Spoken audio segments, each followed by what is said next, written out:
ಮೋದಿ ಸರ್ಕಾರ 3.0ನ ಮೊದಲ ಬಜೆಟ್ ಮಂಡನೆ ಆಗಿದೆ. ಈ ಬಜೆಟ್ ನಲ್ಲಿ ಎಲ್ಲರಿಗೂ ಸಿಕ್ಕಿದ್ದೇನು? ದೂರದೃಷ್ಟಿಯ ಬಜೆಟ್ ಇದು, ಜೊತೆಗೆ ಭಾರತದ ಆರ್ಥಿಕತೆಯ ನಿರಂತರತೆಗೆ ದಿಕ್ಸೂಚಿನ ಇದು ಅನ್ನೋ ಪ್ರಶ್ನೆಗೆ ಈಗ ಉತ್ತರವನ್ನ ನೋಡ್ತಾ ಹೋಗೋಣ. ಪ್ರಮುಖವಾಗಿ ಪ್ರತಿ ಬಾರಿ ಬಜೆಟ್ ಮಂಡನೆ ಅಂತ ಅಂದಾಗ ಟ್ಯಾಕ್ಸ್ ಪೇಯರ್ಸ್ ಆಸೆ ಕಣ್ಗಳಿಂದ ನೋಡ್ತಾರೆ.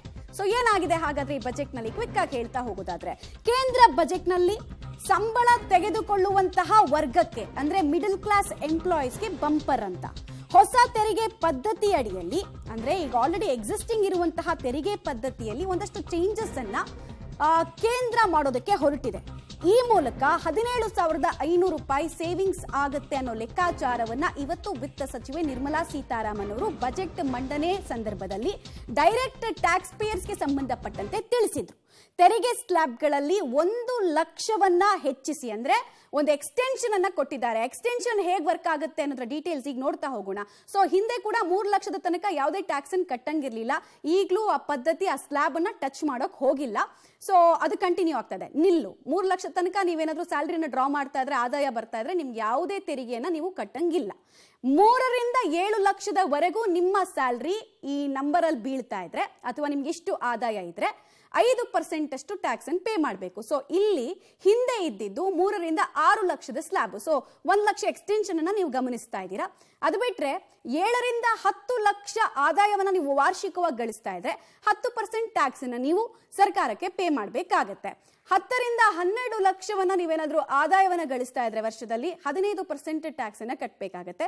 ಉಳಿದಂತೆ ಎಲ್ಲವೂ ಕೂಡ ಹಿಂದೆ ಇದ್ದಂತಹ ಆ ಸ್ಲ್ಯಾಬ್ಗಳನ್ನ ಟಚ್ ಮಾಡೋದಕ್ಕೆ ಹೋಗಿಲ್ಲ. 12 ರಿಂದ 15 ಲಕ್ಷ ನಿಮ್ಮ ಆನ್ಯುವಲ್ ಇನ್ಕಮ್ ಆಗಿದ್ರೆ 20% ಟ್ಯಾಕ್ಸ್ ಅನ್ನ ಕಟ್ಟಬೇಕಾಗತ್ತೆ. 15 ಲಕ್ಷ ಮೇಲ್ಪಟ್ಟು 30% ಟ್ಯಾಕ್ಸ್ ಅನ್ನ ನೀವು ಕಟ್ಟಬೇಕಾಗತ್ತೆ ಅಂತ ಹೇಳಲಾಗಿದೆ. ಸೊ ನಮ್ಮ ಹತ್ರ 2 ಆಪ್ಷನ್ಸ್ ಇದೆ, ಹಳೆಯ ತೆರಿಗೆ ಪದ್ಧತಿ, ಹೊಸ ತೆರಿಗೆ ಪದ್ಧತಿ. ಹೊಸ ತೆರಿಗೆ ಪದ್ಧತಿಯನ್ನ ಅಟ್ರಾಕ್ಟ್ ಮಾಡೋದಕ್ಕೆ ಅಂದ್ರೆ ಇನ್ನಷ್ಟು ಜನ ಎಂಪ್ಲಾಯಿಗಳು ಇದನ್ನ ಆಪ್ಟ್ ಮಾಡೋದಕ್ಕೆ ಅಂತ ಹೇಳಿ ಅಟ್ರಾಕ್ಟಿವ್ ವಿಚಾರಗಳನ್ನ ತಂದಿರೋದನ್ನ ನೋಡ್ತಾ ಇದೀವಿ ನಾವು. ಸೊ ಕಳೆದ ವರ್ಷ ಇದ್ದಂತಹ ಆದಾಯ ತೆರಿಗೆಯನ್ನ ಒಂದ್ಸಲ ಕ್ವಿಕ್ ಆಗಿ ನೋಡೋದಾದ್ರೆ 3 ಲಕ್ಷ ರೂಪಾಯಿ ತನಕ ಯಾವುದೇ ಆದಾಯವನ್ನ ಯಾರು ಪಾವತಿ ಮಾಡುವಂತಹ ಅವಶ್ಯಕತೆ ಇರಲಿಲ್ಲ, ನಿಲ್ಲಿತ್ತು. ಅದು ಬಿಟ್ರೆ ನೆಕ್ಸ್ಟ್ ನಾವು ಗಮನಿಸಬೇಕಾಗಿರುವಂತಹ ವಿಚಾರ 3 ರಿಂದ 6ಕ್ಕೆ 5% ಇತ್ತು. ಸೊ ಈ ಸಲ ಅದನ್ನ 7ಕ್ಕೆ ಎಕ್ಸ್ಟೆನ್ಷನ್ ಕೊಟ್ಟಿದ್ದಾರೆ. ಮತ್ತು 6 ರಿಂದ 9 ಲಕ್ಷದವರೆಗೂ ನಿಮ್ಮ ಆದಾಯ ಇದ್ದಿದ್ರೆ ನೀವು ಕಟ್ಟಬೇಕಾಗಿದ್ದಂತಹ ಅಮೌಂಟ್ ಅನ್ನ ಕೂಡ ಅಂದ್ರೆ ಪರ್ಸೆಂಟೇಜ್ ಅನ್ನ ಕೂಡ ನೀವು ಗಮನಿಸ್ತಾ ಇದ್ದೀರಾ, 10%. 9 ರಿಂದ 12 ಲಕ್ಷ ರೂಪಾಯಿವರೆಗೂ ನಿಮಗೆ ಆದಾಯ ಇದ್ದಿದ್ರೆ ಪ್ರಸ್ತುತ 15% ಅಷ್ಟು ನೀವು ಟ್ಯಾಕ್ಸ್ ಅನ್ನು ಕಟ್ಟಬೇಕಾಗಿತ್ತು. ಉಳಿದಂತೆ 12 ರಿಂದ 15 ಲಕ್ಷದಷ್ಟು ನಿಮಗೆ ಆದಾಯ ಬರ್ತಾ ಇದ್ದಿದ್ರೆ ನೀವು ಕಟ್ಟಬೇಕಾಗಿದ್ದಂತಹ ಟ್ಯಾಕ್ಸ್ ಪರ್ಸೆಂಟೇಜ್ ಅನ್ನು ನೀವು ನೋಡ್ತಾ ಇದ್ದೀರಾ. 17,500 ರೂಪಾಯಿ ಆದಾಯ ಸೇವಿಂಗ್ಸ್ ಆಗುತ್ತೆ ಅನ್ನೋದು ಅವರು ಹೇಳ್ತಾ ಇರುವಂತಹ ಮಾತಿನ ಅರ್ಥ. 4 ಕೋಟಿ ಎಂಪ್ಲಾಯೀಸ್ಗಳಿಗೆ ಇದರ ಲಾಭ ಆಗುತ್ತೆ ಅನ್ನುವಂತಹ ವಿಚಾರವನ್ನ ಕೂಡ ಅವ್ರು ಹೇಳ್ತಾ ಇದ್ರು. ಇಷ್ಟು ಮಾತ್ರ ಅಲ್ಲ, ಸ್ಟ್ಯಾಂಡರ್ಡ್ ಡಿಡಕ್ಷನ್ ಅನ್ನ ಕೂಡ ನಿರೀಕ್ಷೆಯಂತೆ ಹೆಚ್ಚಳ ಮಾಡಿದ್ದಾರೆ. ಅಂದ್ರೆ 25,000ದಷ್ಟು ಹೆಚ್ಚಳ ಮಾಡಿದ್ದಾರೆ. ಹಿಂದೆ 50,000 ಇತ್ತು ಸ್ಟ್ಯಾಂಡರ್ಡ್ ಡಿಡಕ್ಷನ್ ನಂಬರ್, ಈಗ ಅದನ್ನ 75,000ಕ್ಕೆ ಏರಿಕೆ ಮಾಡಿದ್ದಾರೆ. ಟೋಟಲ್ 25,000ದಷ್ಟು ಏರಿಕೆ ಮಾಡಿದ್ದಾರೆ. ಈಗ ಫಾರ್ ಎಕ್ಸಾಂಪಲ್ ನೀವು 10 ಲಕ್ಷ ನಿಮ್ಮ ಆನ್ಯುವಲ್ ಇನ್ಕಮ್ ಅಂತ ಅನ್ಕೊಳ್ಳೋಣ. ಸೊ 3 ಲಕ್ಷಕ್ಕೆ ನೀವು ಅದರಲ್ಲಿ ಟ್ಯಾಕ್ಸ್ ಕಟ್ಟಂಗಿಲ್ಲ. ಉಳಿದಿದ್ದೆಷ್ಟು? 7 ಲಕ್ಷ. 7 ಲಕ್ಷದಲ್ಲಿ -75,000 ನಿಮಗೆ ರಿಲೀಫ್ ಅನ್ನ, ತೆರಿಗೆ ವಿನಾಯಿತಿಯನ್ನ ಸರ್ಕಾರ ಕೊಡ್ತಾ ಇದೆ. ಹಿಂದೆ ಇದ್ದಿದ್ದು 50,000. ಸೊ ನಿಮಗೆ ಅದ್ರಲ್ಲಿ ಲಾಭ ಆಗುತ್ತೆ, ಸೇವಿಂಗ್ಸ್ ಆಗುತ್ತೆ ಅನ್ನೋದು ಲೆಕ್ಕಾಚಾರ. ಈ ಬಾರಿಯ ಬಜೆಟ್ ಅಲ್ಲಿ ವಿತ್ತ ಸಚಿವರು ಸಂಬಳದಾರರಿಗೆ ಒಂದು ಕೊಡುಗೆ ಅಂತಲೇ ಹೇಳ್ಬೋದು, ಅದನ್ನು ಕೊಟ್ಟಿದ್ದಾರೆ. ಮೊದಲನೇದಾಗಿ ಬಹಳ ದಿನಗಳ ಏನು ನಮ್ಮ ನಿರೀಕ್ಷೆ ಇತ್ತು, ಸ್ಟ್ಯಾಂಡರ್ಡ್ ಡಿಡಕ್ಷನ್ನ 50,000 ರೂಪಾಯಿಂದ 75,000 ರೂಪಾಯಿ ಅಂದರೆ 20,000 ರೂಪಾಯಿನ ಹೆಚ್ಚು ಮಾಡಿದ್ದಾರೆ. ಇದು ಬಹಳ ಮುಖ್ಯ ಆಗುತ್ತೆ ಕೂಡ.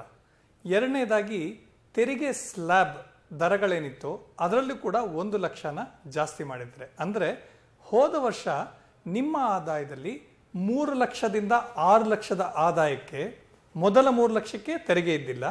3 ಲಕ್ಷದಿಂದ 6 ಲಕ್ಷದ ಆದಾಯಕ್ಕೆ 5%, 6 ರಿಂದ 9 ಲಕ್ಷಕ್ಕೆ 10%, 9 ರಿಂದ 12 ಲಕ್ಷಕ್ಕೆ 15%, 12 ರಿಂದ 15 ಲಕ್ಷಕ್ಕೆ 20% ಮತ್ತು 15 ಲಕ್ಷದ ಮೇಲ್ಪಟ್ಟ ಆದಾಯಕ್ಕೆ 30% ಇತ್ತು.